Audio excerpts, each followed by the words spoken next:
Hi, and welcome to the KindlED Podcast, where we dig into the art and science behind kindling the motivation, curiosity, and mental well-being of the young humans in our lives. Together, we'll discover practical tools and strategies you can use to help kids unlock their full potential and become the strongest version of their future selves.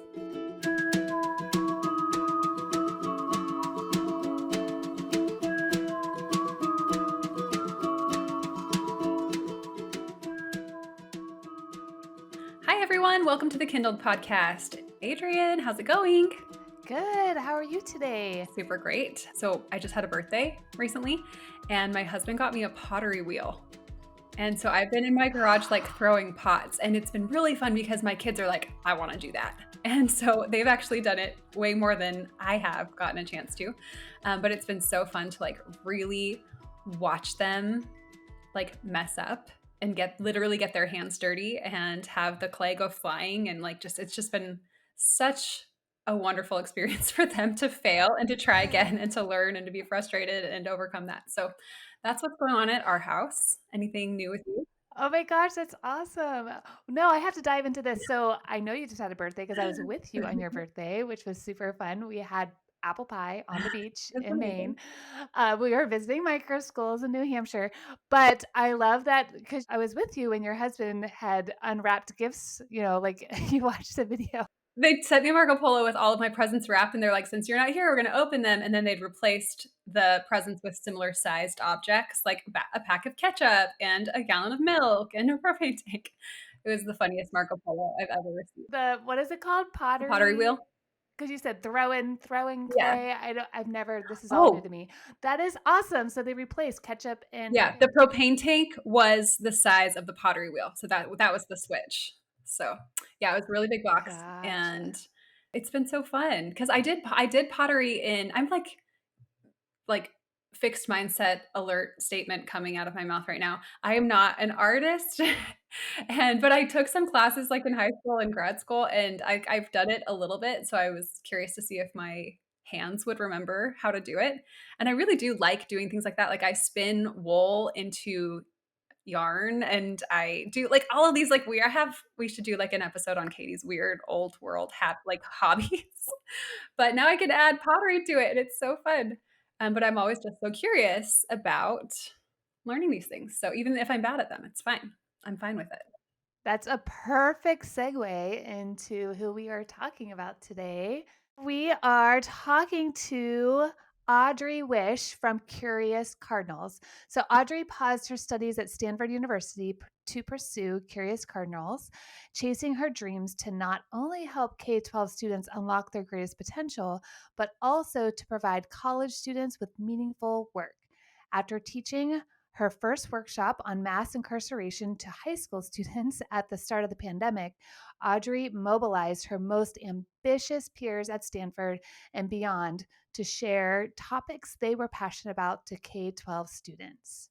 When Audrey is not working or speaking to members of the Curious Cardinals community, she can be found running while listening to podcasts, reading, or visiting art museums. And we talk a little bit about that at the very end of this podcast. Cannot wait to dive in. Let's do it. Audrey Wisch, welcome to the KindlED Podcast. We're super excited to have you with us today. How are you? Thank you. I'm so excited to be here, and I'm great. I'm looking forward to this conversation. Awesome, us too. So our first question, I always am so curious to hear this from our guests. What is your big why? What is the work you are doing in this world? What is the change you're seeking? Why are you so passionate about that? Tell us your story. Tell us a little bit about who you are, your background, and what you're trying to accomplish. Big question. Love that you just dive right into it. So at Stanford, where I was studying, I was a history major with plans that I was pre-law. I thought I had my 10-year life plan set with aspirations to be the next Ruth Bader Ginsburg. And why did I want to do that? I was really inspired by how Ruth Bader Ginsburg had enacted systemic change starting at the court, specifically for gender and equity in our country. And I was really passionate about the history of marginalized communities. When I studied history at Stanford, that's the history I wanted to study. I loved Marcus Garvey's quote, "A people without its history is like a tree without its roots," and think it's very empowering to understand how we got to where we are today in order to pave a better future forward. And at Stanford, beyond kind of gender inequity, was really passionate about immigration reform, mass incarceration, and published research on the history of sexual assault narratives, comparing the stories of white women and Black women in the mainstream and more alternative press. So I was very into this, amplifying the stories of marginalized communities and voices that are typically not heard. And the reason why I wanted to be a Supreme Court justice, big aspirations, was because I love this idea of representing an individual, building an individual relationship, getting to champion an individual, but that impact, having a systemic change that could impact the lives, not just of one, two, three, or four people, but of millions of people, and really change how our country, how our world thinks about things and what's possible. And so, never in a million years would I have thought of technology as the vehicle to enact that systemic impact. But Curious Cardinals started very organically when Stanford sent us home from the pandemic, and I started working with kids one on one. And the idea kind of came to life before my eyes. And when I was having almost an identity crisis, like, what am I doing? I had my track. I'm so into this. I'm spending all my time on this. I realized that at its very core, the reason I was so passionate about this was the reason that I wanted to pursue that other path, because we were championing individuality. We were seeing students for who they were, meeting them where they are, connecting them to someone who makes them feel seen and heard and who they see themselves in, and building the technology and infrastructure to do so at scale. So that's my motivation, amplifying individuals and championing their individuality. I think K through 12 education is a one size fits all solution. And each of us comes with our own individuality, and that's what makes us special. But that's not how our education system is set up. It, rather than make us feel special, often hurts our confidence and mitigates our understanding of what we're capable of. And so I'm really passionate about empowering individuals to tap into their potential, realize what they're capable of, and do that on an individual basis, but at scale. Love that. So tell us where the name Curious Cardinals comes from, and then give us a little summary about what it is. So Curious Cardinals, that we connect K through 12 students to near peer college and recent grad mentors to help them explore interests, pursue projects, build skills, and gain confidence to be their best selves. And Curious Cardinals, I love alliteration. I'm Audrey, my co-founder is Alec. I was like, okay, anything with A alliteration's a little pretentious. That's not really what we're going for here. And curiosity, because he was an aerospace engineer, I was a history major, and had we not exemplified curiosity, asked why, and kind of considered other pathways, we never would have been here. And so we always say that we're somewhat of a microcosm for the mission we espouse, that if you keep asking why and you remain intentional and you follow your passion, you do what you genuinely fuels you with a sense of purpose and pride, that is going to allow you to be your best self. And so that's where the curiosity comes from. One more follow up on that. What do you mean when you say near peer, and why is that important? Near peer, as in close in age, proximity in age. The mentors were in their students' shoes not too long ago, so they get the experience. And then the Cardinals part is like the bird. You nest your ideas and or hatch them in the nest and then fly high in the sky. And kids always have tunnel vision. They see Friday's test or the college process, and we want to give them that 360-degree view of the horizon and the limitless possibilities out there for them. I love how you had the wings. You said the bird. I love it. So it sounds like you've learned so much since starting Curious Cardinals.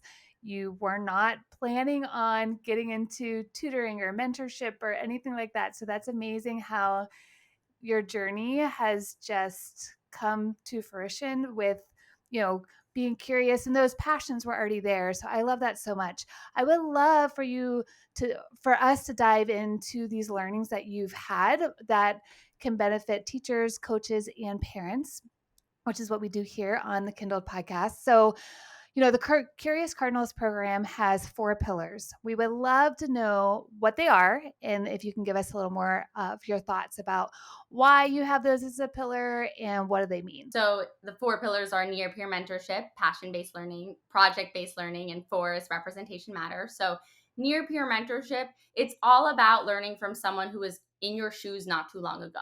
Our mentors also grew up on social media. They also had their education halted by the pandemic. They get it. We speak the same language.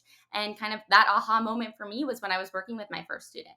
And she read my paper that was published in the Stanford Historical Journal and was like, oh my God, this is 30 pages. How did you write this? And it's so good. And I looked at her and I said, you are so much further ahead of where I was when I was your age. Imagine where you're going to be when you're my age. And she literally mouth dropped, like, had that moment of like, you're right. Whoa. And it felt authentic because I really was in her shoes not too long ago. And I was sharing everything that I wish I knew when I was her age, and she was getting that back. And that's what so much of our mentors are sharing, what they wish they knew when they were in middle or high school with other students. It's almost cathartic. It's really, really empowering to be able to give that gift to another student that you wish you could have had yourself. And so there's power in feeling like the path of these mentors, even though these mentors are so accomplished, they are so, so phenomenal. They're research published, they are presidents of clubs, they are winners of awards, but they are also really good humans with amazing values. And so they humanize that path to success, and they show to what it looks like and how it's interdisciplinary and how there were bumps along the road, and really, really humanize it. So that's near peer mentorship. Tutor versus a mentor. We say tutoring is the T word at Curious Cardinals because tutoring can have a connotation of being transactional, like a remedy for Friday's test. And sometimes students also feel like if they have a tutor, there must be something wrong with them. And so it's really real about the relationship. We make matches based on shared interests, personality, identity. Sometimes it even gets as granular as Eve from Harvard, who said, we ask our mentors through the interview process, who's their dream mentee? And he said, my dream mentee is, I want to work with a high school boy who hates writing, because I was that boy. And I had a junior year teacher who totally transformed my relationship with the subject. So I want that challenge. So we matched him with Filippo. End of ninth grade, English was his best subject. And we really get to kind of these granular elements of what a kid is going through, what a mentor cares about sharing back. And so the relationship is key, and it's about consistency. You can't just meet the day before the test or the day before the essay. You have to build a relationship over time and commit to that consistency.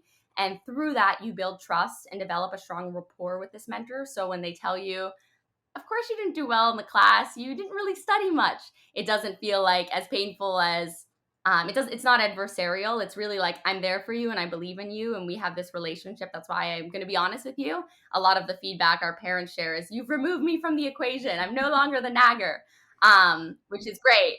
And that's also where over time, you're going to be able to identify the underlying root cause of a struggle. You're going to actually understand why a student's not improving their grade or what's happening when it comes to the test. Because for me, for example, I lacked a lot of confidence in STEM, and it wasn't about competence. It was really about my competence. Whenever I struggled, those negative voices would come to my head, and I could have really benefited from the opportunity to work with a female engineer STEM mentor who could have helped me realize that and kind of unpack why were these negative voices flooding my head, and why someone who was so resilient and loved problem solving, why did I get so tripped up when it came to math?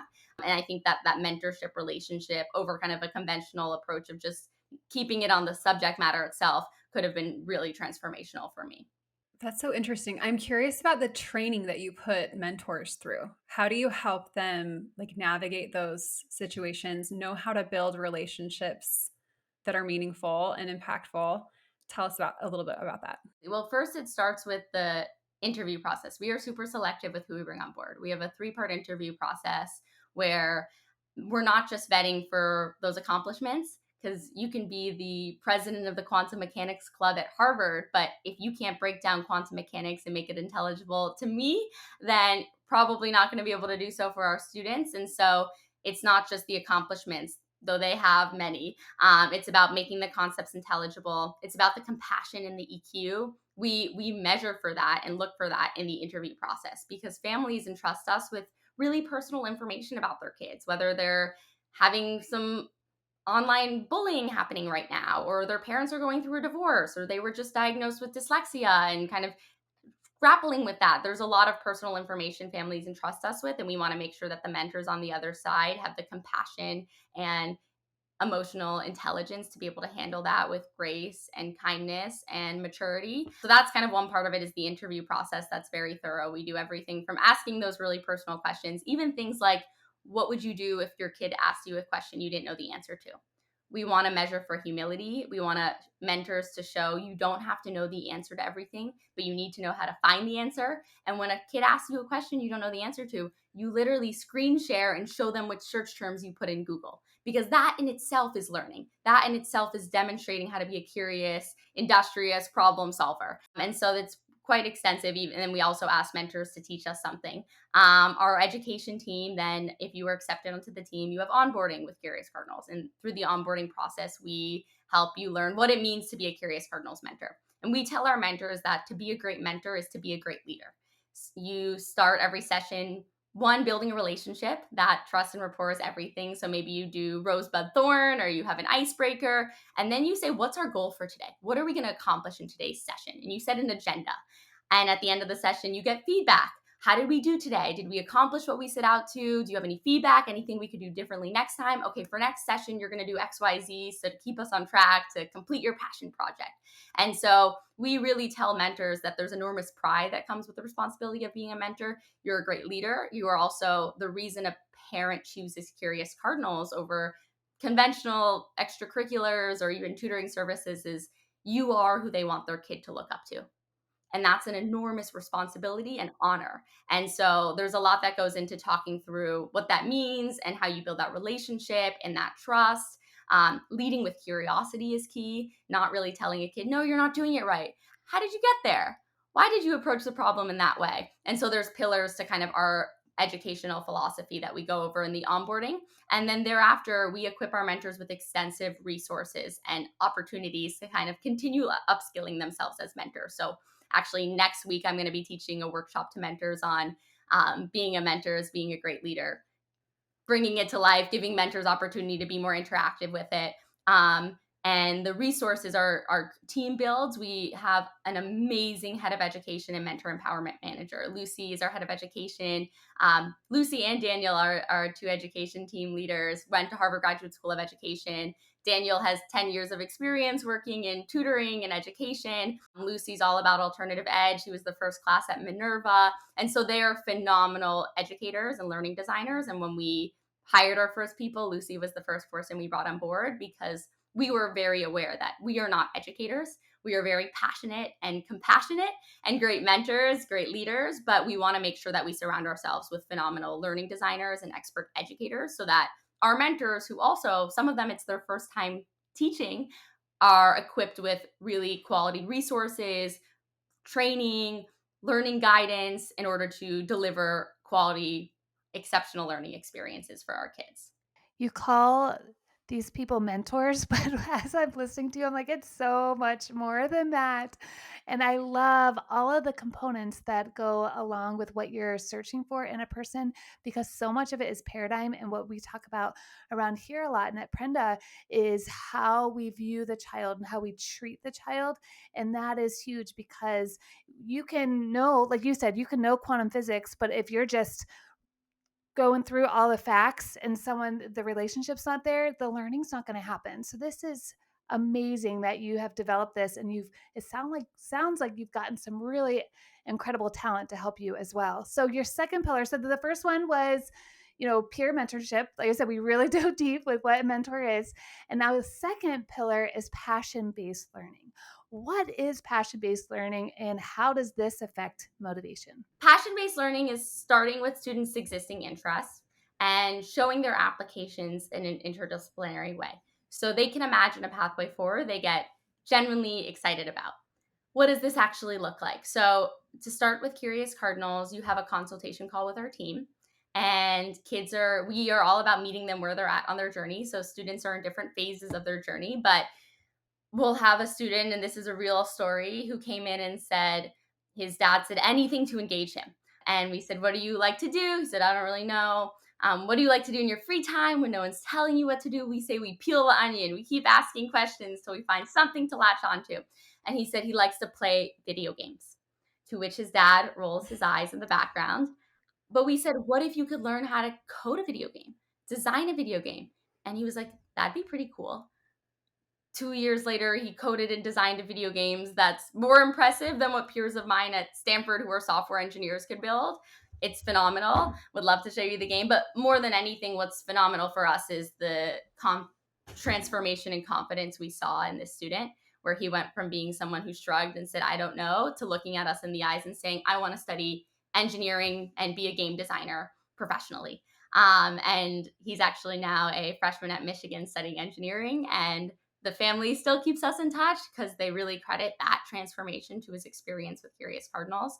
But there's another student who came in and said she loves TikTok. And the mom said anything to get her off of TikTok. And we said, what videos do you actually watch on TikTok? And we learned that she watches a lot of stop motion photography. So we said, what if you could learn how to create this yourself?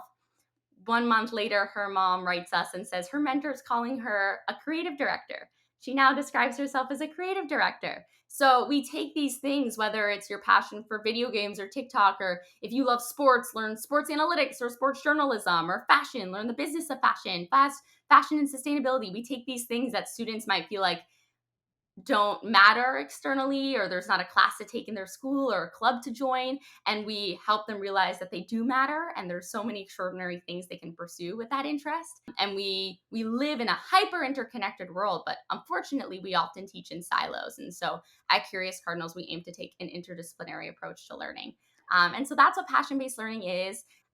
Extracurricularly enrichment outside of kind of what students are learning in school. And within school, we want to cultivate a space for kids to ask the why. As you started with the why, that's so foundational and very empowering.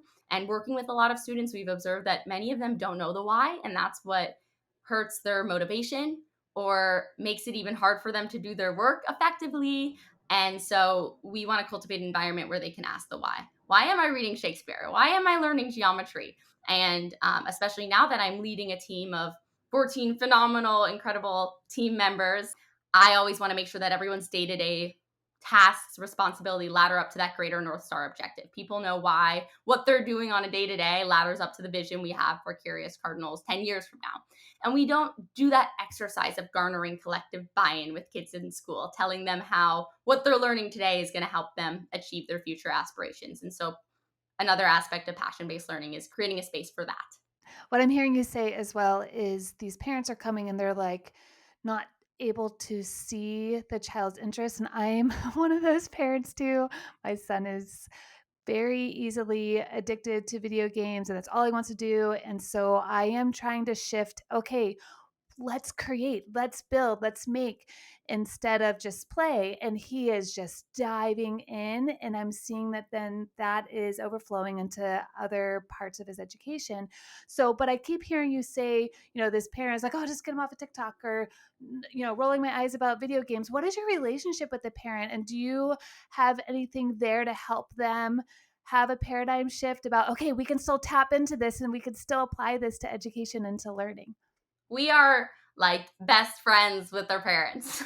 I joke as the 22-year-old founder I am now that I spent all my time with Gen X moms. Um, but it's true, they are the community that fuels Curious Cardinals. They are the super referrers that have gotten us to the stage we are today, and they are core to this journey. This is about a lot of what Curious Cardinals is about, is alleviating that tension that kind of the student-parent relationship often faces. And so how does that work? It starts with a consultation call where we recommend students join a parent on the consultation call. If they're a high schooler, we recommend they have a separate one, or depending on a relationship, it might be best that they have a separate one. And we really ask, who is your kid? What are their superpowers? What are their greatest areas for growth? What are they interested in? What does success look like for you here? What are you hoping to actually get from this experience of working with Curious Cardinals? And that allows us to understand holistically where they're at and where their child's at and how we can best support them. A lot of parents leave the consultation call, and that's where the magic starts, because they're like, you ask questions that I've never even asked myself, or I never take the time to be this reflective about who my kid is and what their needs are, and what their superpowers even are, and really celebrating who your kid is unapologetically, unconditionally. And so I think we really embrace bringing parents into the journey at every step of the way with us from the beginning. And then it's even through the learning experience. Parents have access to the student platform. And if your kid's the type, when you ask, how was school today? They say, good. And you're like, come on, nothing. You're not giving me any more. We get that. That happens. And so mentors after every session submit post-session lesson notes. They submit, what did we learn today? Areas for growth, what we're working on improving in, what we accomplished, how the student's making progress. And then fourth is, what's a question a parent can ask at the dinner table to continue the learning outside of the session? And so we want to bring parents into the learning experience and have this be a source of dinner table discussion, something that can spark their kids' curiosity outside of all else that's going on. And I think the other thing we say, just as I said that we tell our mentors, you don't have to know the answers to everything. You have to show how you can find the solution. I think we want to make parents feel like that too. That you don't have to know how to help your kid with their math homework, or you don't have to know how to help them figure out their passion. It's actually can often put this tension between your relationship and a lot of pressure on you to feel responsibility for that. So outsource it to the mentor. We're a resource. We're here. We want to help you through this journey, and you're not alone. You're like, if you're the CEO of your household, part of being a CEO is delegating and recognizing what you are uniquely suited to do and what others might be better at filling in for. And especially, I think, as it's often like what a parent says comes in one ear and out the next because you as a kid don't want to disappoint your parent, or you might feel like it's loaded with expectations and it's hard to be really vulnerable about what you're struggling with, or even be pushed by your parent. And so I think just that's another thing that we really try to share is we want to celebrate parents. We know it is not easy being a parent. You have a lot on your plate, and if we can be a resource, an ear to listen.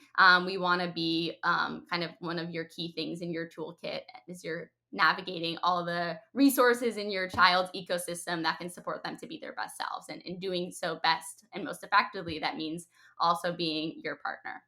I love everything you just said about parenting. I think it's really hard for kids to go to their parents with what they're struggling with because they're looking to that primary attachment for unconditional positive regard and acceptance. And so if there's struggle, or if the culture of the family and just society and school, like the current of the culture behind struggle and failure being a terrible, scary thing is so strong that it's really hard to reset that as a family.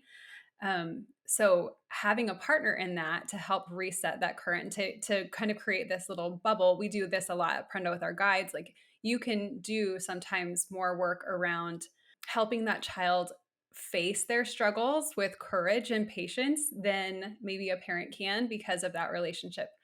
But it definitely just comes down to trust and setting that foundation of trust. And I loved one of the things you said about what do you talk about at dinner? That is a really good take-home tip for anyone listening. If you're a teacher or a micro school leader or anything, I get texts from our guide all the time, like, here's your dinner table discussion. And I just love that because it's so relevant. And my kids are always like, oh, like, you somehow know what I did at school, and are asking me very relevant and like meaningful questions to me. And they're very willing to open up when you kind of ask them in a way that taps into that. So the next pillar of Curious Cardinals is project-based learning. Can you tell us what project-based learning is and differentiate that from what we typically see in education? Yeah, and I'll speak to two aspects of project-based learning. So at Curious Cardinals, we have 3 tracks. As I said, we're all about meeting students where they're at on their journey. So there's the exploratory journey for students who have no idea what they're interested in, or a vague idea of an interest, and want an opportunity for kind of that guided exploration to figure out what they might be excited to go deeper with. Then there's the passion project, and then there's academic mentorship. I'll speak to those tracks separately. And so the majority of our engagements are meant to culminate in project deliverables. It's incredibly empowering for a kid to realize that their learning doesn't just exist in a silo, and they can do something with their learning, and they can make some sort of impact in the world or create something. And I also think another realization we've had is that through the passion project, students work on a project for 6 to 24 months. And that's incredibly empowering because they've often only done work that's been assigned by a teacher that's due next Friday. And it's so finite. And we all know that great things take time. It's not like you're going to snap your fingers or in 2 weeks you're going to have that dream thing. It's about iteration and failing and getting back up after failure. And in a school setting, it's hard to create that space. And that's one of the other amazing aspects, I think, of project-based learning is the continual iteration and the feedback loop, not just being the grade you get from a teacher, but the reception from your peers or strangers in the world, and realizing that you're capable of creating something that has an impact. So that's kind of why we think project-based learning matters so deeply. But more than anything, it's also about the ethos of project-based learning, where I didn't take computer science in high school, not because I wasn't interested, but because I thought maybe I'll get a bad grade and it'll tarnish my chances of getting into Stanford, which is such a terrible reason not to try something. But as you were just touching upon, so often that fear of failure inhibits students from even trying. And so we aim to detach that fear and encourage exploration so students can learn to take risks and get comfortable doing so. And so that's kind of, I would say, like the two aspects of project based learning. There's one that turning your learning into something real and concrete, and learning that you have agency. We often say we want to empower students to be agents of the change they want to see in the world. And then the other aspect of that is that the grades that often just make kids have this crippling fear of failure, and creating a space where they don't have that fear and can take more risks. This is a really important educational principle you're pointing out. At Prenda, we call this making sure that any work we're going to do is not fake work, it's not pretend work, but in fact has an authentic audience. It's a really important thing. And then that drives, like, we have this educational culture that is just driven by grades. And you can see this just wearing on the mental health of our youth population, and really encouraging them to not take risks. If you lay out a bunch of book choices and say pick one, their educational goal is to get an A. The quickest path to an A is to pick the easiest book. So we've actually built systems that encourage and support and reward not accepting challenges. It's crazy to me that this is still how we're doing things. If you remove grades, you create this vacuum of, like, why am I doing this? And it has to be replaced by authentic audience, purpose, meaningful work. And if you just make kids do projects, and you can call that project-based learning, but it's like they're not really accomplishing anything unless there's an authentic audience. And you won't see that uptick in motivation if it's still fake. I couldn't agree more. And I think that the very act too of empowering kids to share their work with the world, it's another type of fear they face, different from grades. It's more not just worried about is my teacher going to like this or not, or look at the rubric, and it's are people going to like this? And that brings greater questions as to, okay, if you're starting a blog, which many of our kids at Curious Cardinals do, it is a really saturated ecosystem. So what is your differentiated, unique perspective? And that's actually a really powerful conversation to have as a kid, and take them seriously, and that you can create something that's totally unique and differentiated, but we have to be thoughtful in setting you up to do so. And then, okay, amazing. You have this blog, you have your 4 pieces, but how many people are actually reading it beyond mom and dad? Not to fret. That's okay. How are we going to get people to read it? Are we going to start a newsletter? Are you going to create a social media? Are you going to print posters and put them around your local bookstore? Like, that requires and unlocks so much innovative thinking and creativity in kids. And it's been, for us, really, really special to see what kids are capable of when you believe in them, and and I think that something a lot of people conflate is that no grades means no rigor. And it's a totally different type of rigor, that is incredibly empowering for kids to experience. And they love it. Don't you see that? That they like, it's a motivating rigor. It's not an oppressive rigor. And I think that's a really important differentiation. 100%. It's amazing to see the pride they feel. And I feel like it's such a greater pride than when you get that grade back. And before we go into the fourth pillar, I wanted to ask, so are a lot of these students in traditional environments, traditional education, and this is like on top of it, or you work with the schools? Do you have a lot of homeschoolers? As you're talking, I'm like, okay, how does this is amazing. We're tapping into passion, we're doing projects, but what if they're in an environment that's not supportive of that? How do you navigate that world? A lot of our students are in traditional school. We have an awesome cohort that's homeschooling, and then sometimes kind of plugs in Curious Cardinals like an elective for unique learning, which is amazing. Those kids are doing such cool things. And then we also work with some schools. We work with some mission and values aligned alternative schools like Alpha School. We work with Ready Lab at Colorado Academy. We've worked with the Nueva School. And then we work with some charter schools as well, like the Uncommon schools, because equity and access is a core value to us. And so that's a great way to be able to deliver mentorship to students whose parents otherwise wouldn't be able to afford to pay for the service. So many different capacities you work with students, and that's a continual iteration, I'll say. I'm excited to speak with you both because I think it's all about the best way to find kids and meet them where they're at. And there's so many different environments and paths to doing so. But how do we navigate that when kids are in a conventional school setting? It's not easy. And it doesn't only take getting the kid bought in, it often takes getting the parent bought in, especially for high schoolers when there's so much pressure about college. And something we're pretty upfront with is we lead with upfront is Curious Cardinals is about intrinsic motivation, not extrinsic motivation. You're not going to pay for a passion project and we guarantee an outcome. There are other places that do that. So you might want to go elsewhere and that's okay. But where the magic happens here is when we identify and tap into intrinsic motivation. And sometimes that takes time. Sometimes it's a 10-session exploratory journey and they found the thing and it's amazing. Sometimes it takes 3 to 6 months and it's a journey and you have to buy into it. And I think that that can be very difficult for some people. And so, as I said, we are transparent about who we are and who we might not be best for. But for the type of people I will say who have been in those school settings where it's really hard to take that leap of faith, it's been really phenomenal to see them on the other side. There's a family in India we were working with, and the dad admitted to me, he was like, I was concerned. I didn't know where this was going. My son couldn't stop working on it, and he never wanted to disappoint his mentor. So I was like, oh my gosh, what are they even doing together?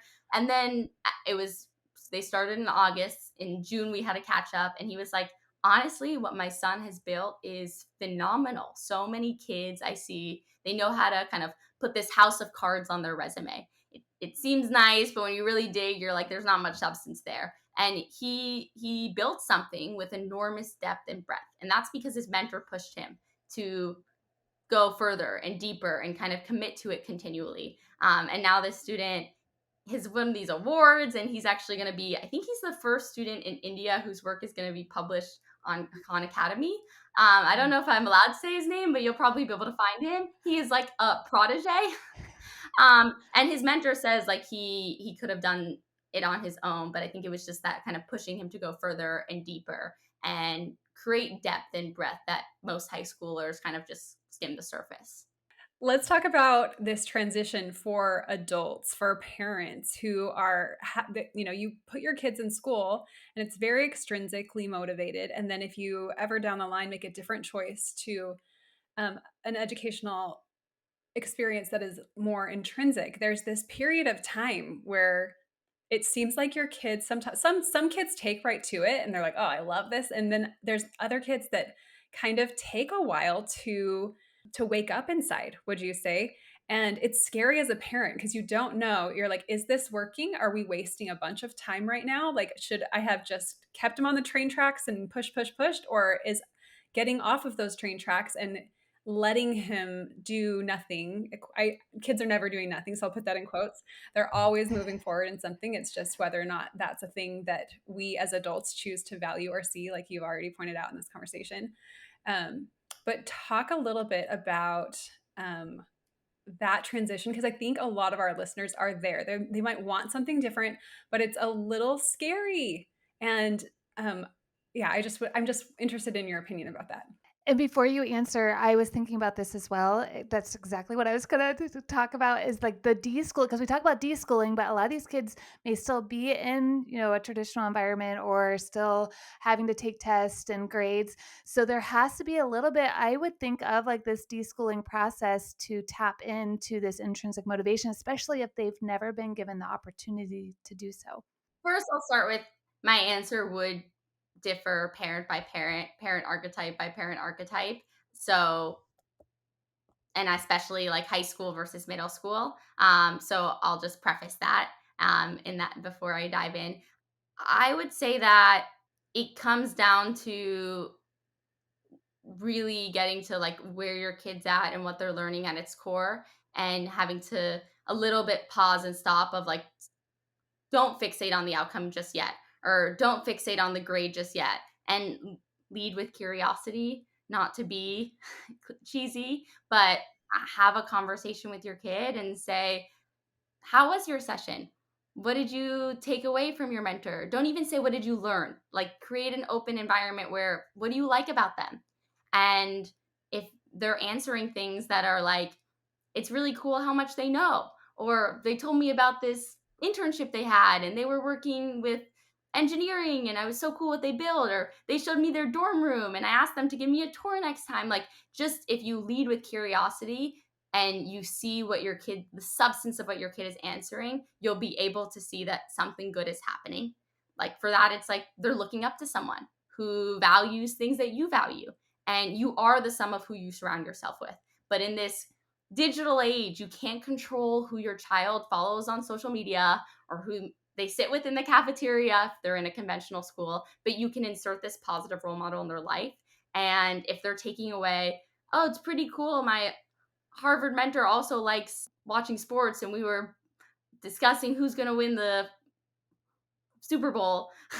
And you're just realizing, like, oh, do you realize that through that your kid is experiencing that, like, this person that maybe they were intimidated to meet, or they thought that what they're accomplishing is totally out of their league, like, they're having conversations, they're bonding, they're connecting. He's humanizing that, oh, I could like sports and video games, but I could also be studying engineering, or I could also be interning at this legal firm. Like, it shows, if you really break down and just lead with curiosity and a bit more open before getting to the outcomes, you'll see the progress that's being made, even though it takes time. And for some kids, it takes more time. But I think that's the kind of thing that a year from now, you'll realize they're choosing to surround themselves with more passionate, ambitious kids, or they're setting more audacious goals for themselves. You'll see those little changes. But if you just can lead with curiosity and try to understand what they're taking away from it in the beginnings, even if it's not, I published my 20-page research paper and it's like, well, we talked about this. And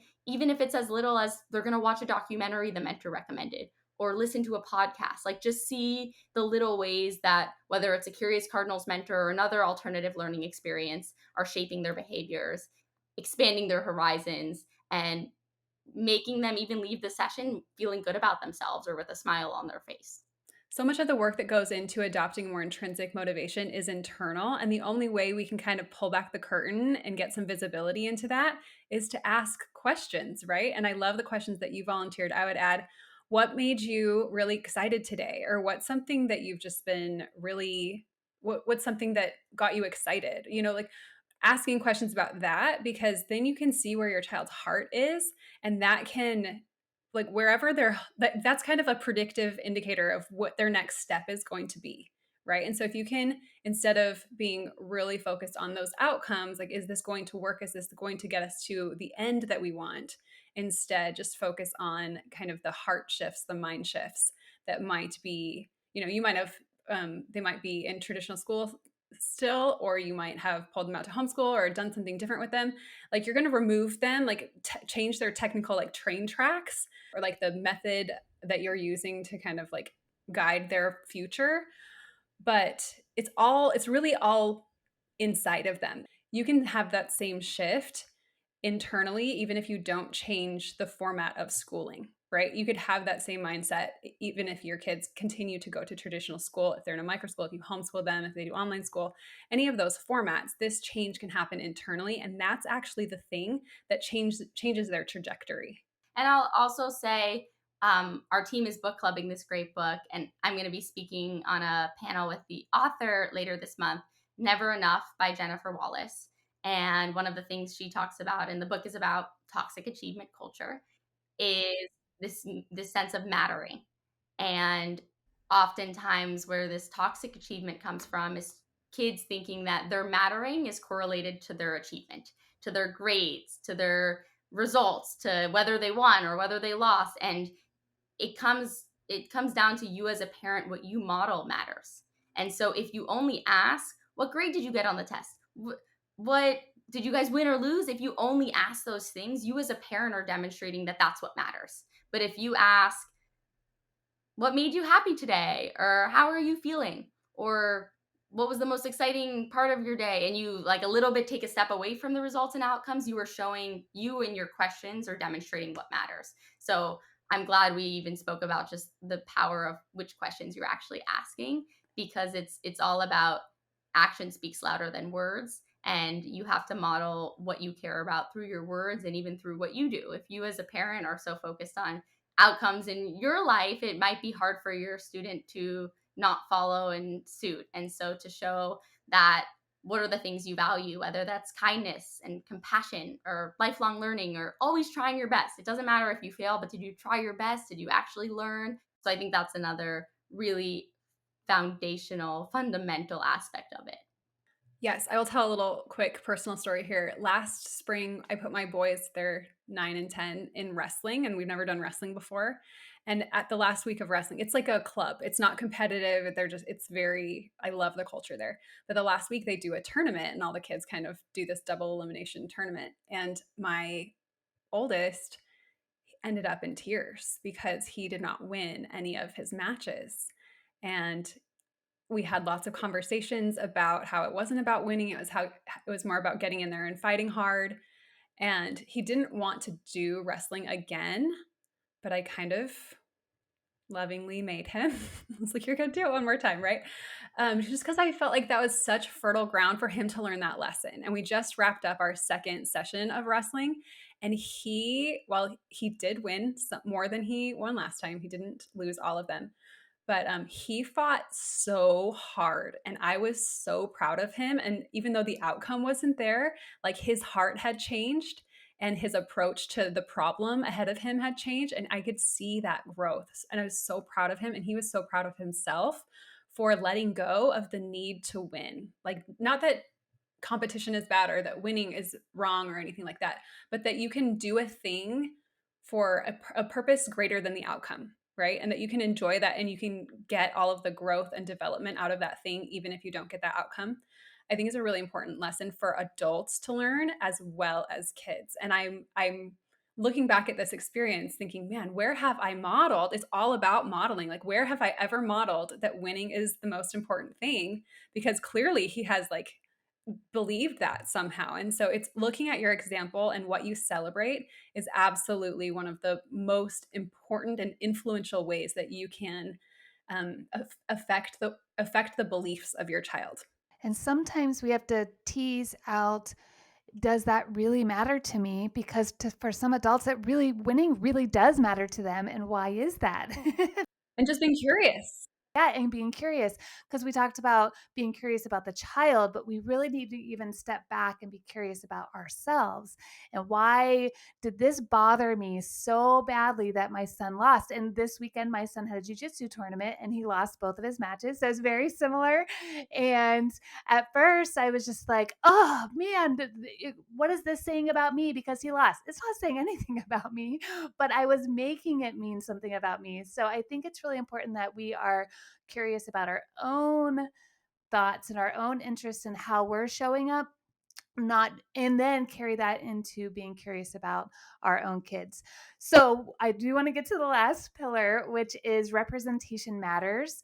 This was new to me. I didn't really know what it meant at first. And then you mentioned it a little bit at the beginning of the podcast.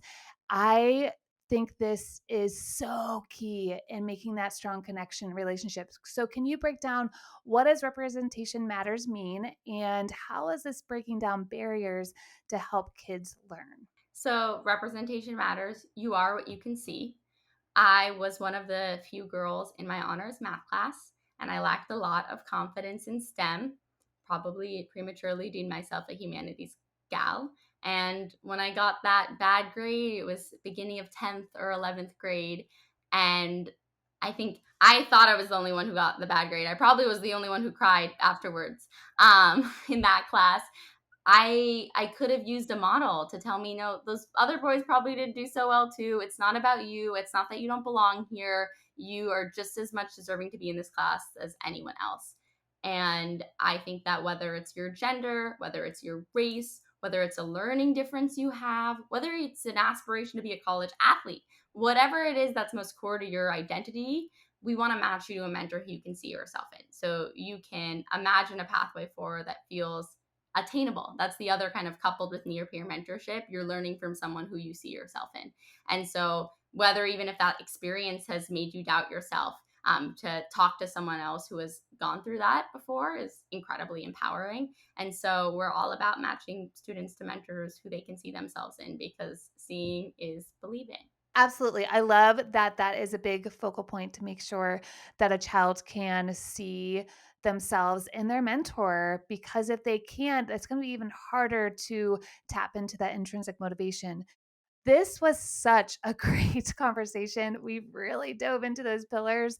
I just loved listening to you talk about the things that we totally believe as well. I'm like, oh, you are our people. We're going to make this change. Like you said, like that's why you got into this work, because you want to make these systemic, changes, and you're doing it. I just want to applaud you for the work that you're putting into the Curious Cardinals and your mentors and parents and students, because I really truly believe that this is how we make the world a better place. So, something that we ask all of our guests is, who is someone who has kindled your love of learning, curiosity, motivation, or passion? Who are people who've kindled and sparked my curiosity? I mean, especially as we're talking so much about parenting, I would be negligent to not give my parents some credit.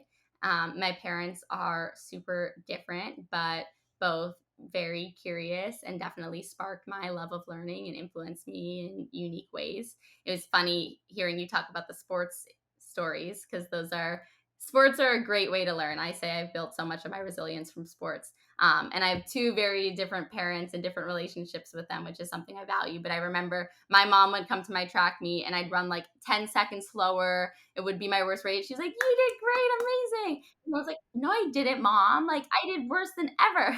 And then, like, my dad took me to my state race and I ran a new best time.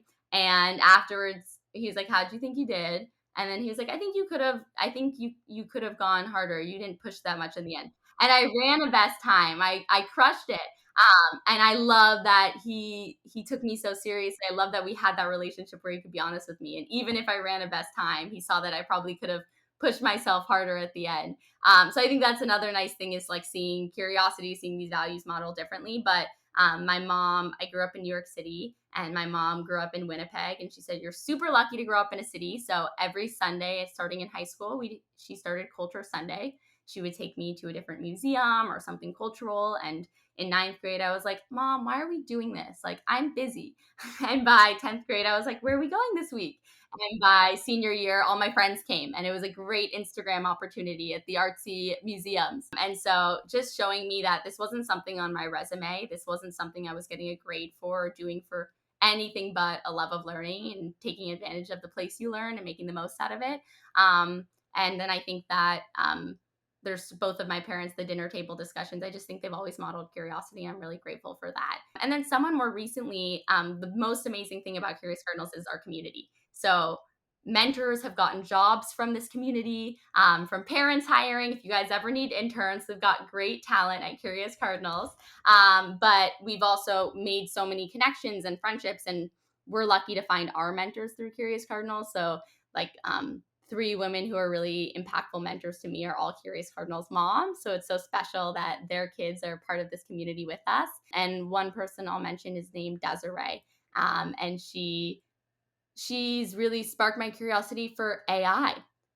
She called me about a year ago and was like, no, it was 10 months ago, and was like, "Audrey, you want to change the future of K through 12 education, you got to get on the AI bandwagon." And again, as someone who is a little bit anti-tech, not that tech girl at Stanford, I was a little fearful at first, but I said, "Okay, I'm going to commit to this." And every day started playing around and forcing myself to engage and understand AI and its capabilities. And now, 10 months later, use it every hour of my working day, and am so inspired and excited by the possibilities to really enable personalized learning at scale. And so that's, I think, another beautiful aspect of mentorship is people who push you. And sometimes it requires, nope, you're going to sign up, you're going to continue with wrestling, even if you wanted to stop, but telling the why of because this is your goal, or because I believe in you, or it's good to understand before just one try if you actually like this or not. So many people I learn from, and I'm always the person in our team like, what did we learn from this? It's okay if we make mistakes or failures. It's always about what did we learn? What did we take away?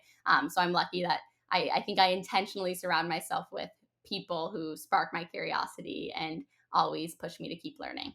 Love it. How can listeners learn more about your work? Come to CuriousCardinals.com. Follow us on Instagram. Adriane said, some funny, silly content too. We take our work seriously, but not ourselves. Follow us on LinkedIn or like us. Come to our website, subscribe to our newsletters, get connected to us and our community. We have a lot of events, whether virtual or in person. So if you subscribe to the newsletter, you'll learn about events, and we hope to meet you in person. But check out CuriousCardinals.com, follow us on Instagram, LinkedIn, subscribe to our newsletter. And if you're ready, if you want to sign your kid up for a mentor, sign up for a free consultation call. You go to Get Matched for free on the website. You'll speak with someone on our team and follow up with a student profile and learning proposal. And you don't have to know if you're ready for an academic mentorship or an exploratory journey or passion project. You might just know, I want to help my kid gain confidence, or I want to expose them to new things. And we'll guide you through the process and help propose the track that we think that would be best for your kid to start with. That's awesome. Well, I've so enjoyed our conversation, Audrey. Thanks so much for joining us on the KindlED Podcast. Thank you so much for having me. That's it for today. We hope you enjoyed this episode as much as we did of the KindlED Podcast. If this episode was helpful to you, please like, subscribe, and follow us on social at Prenda Learn. If you have a question you'd like us to address, leave a comment or email us at podcast@prenda.com. You can also join our Facebook group, the KindlED Collective, and subscribe to our weekly newsletter, The Sunday Spark. The KindlED Podcast is brought to you by Prenda. Prenda makes it easy for you to start and run an amazing microschool based on all the things we talk about here on the KindlED Podcast. If you want more information about guiding a Prenda microschool, go to prenda.com and find out more. Thanks for listening, and remember to keep kindling.